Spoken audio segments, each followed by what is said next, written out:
dari kenapa suratnya sudah datang untuk Ira Puspadewi. Sampai saat ini KPK masih menunggu surat keputusan rehabilitasi dari Presiden sebagai dasar untuk tindak lanjut yang KPK harus lakukan terkait dengan para pihak yang sudah ditetapkan sebagai tersangka, kemudian sudah di persidangan dan sudah diputus bersalah ya pada tanggal 20 November kemarin, yang saat ini para pihak masih di rutan KPK ya, sehingga kami masih menunggu surat tersebut untuk kemudian bisa melaksanakan tindak lanjutnya.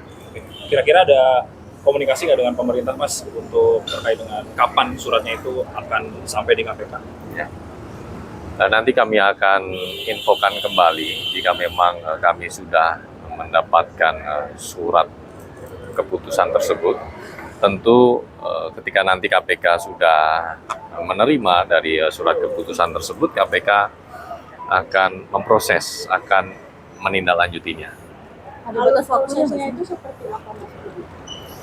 Ya, tentu nanti ada beberapa proses administrasi ya yang dilakukan, kemudian nanti kita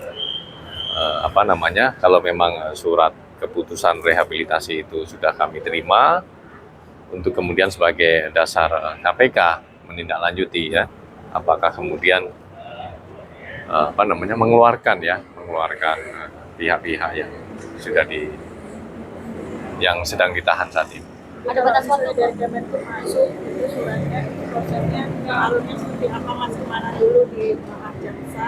Ya, nanti tentu kan surat ke pimpinan, nanti ada disposisi ke jaksa penuntut umum begitu. Nanti juga akan di Kalau proses situasi di situ. dari terdakwa sendiri sekarang gimana, Mas, di dalam rutan? Situasi dalam kondisi baik, jadi memang rutan KPK itu kan dikelola dengan sangat baik ya. Jadi fasilitas-fasilitas semuanya ada, terpenuhi sesuai standar pengelolaan rutan ya yang diatur oleh Kemenkum. Mas, apakah surat keputusan terkait pemberian rehabilitasi itu belum diterima oleh pihak KPK? Memang apa karena memang kasusnya itu belum inkrah gitu, atau memang KPK sudah mendapatkan informasi?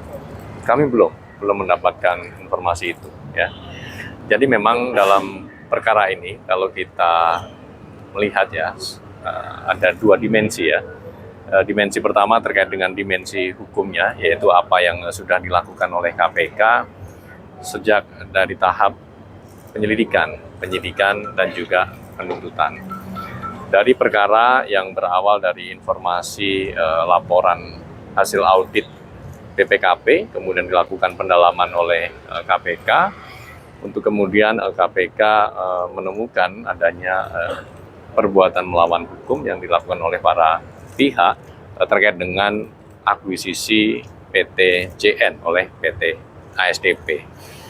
Yang kemudian dalam prosesnya terus berlanjut ya di penyidikan, penuntutan, kemudian bahkan secara prosedural penyidikan perkara ini juga sudah diuji di pra-peradilan, dan hakim menyatakan bahwa proses-proses penyidikan yang KPK lakukan, termasuk penetapan tersangkanya, sudah memenuhi aspek formil. Ya.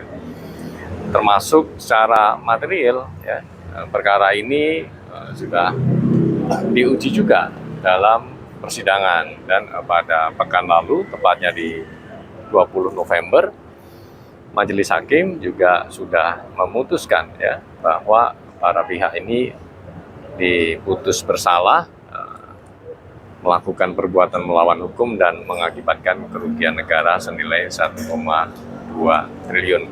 Nah, itu dimensi hukumnya, artinya KPK telah melaksanakan tugas fungsinya dengan sebaik-baiknya, dengan sepatut-patutnya, semuanya sudah diuji, baik pada hukum formil maupun materialnya, ya semuanya sudah dinyatakan sah begitu ya oleh peradilan.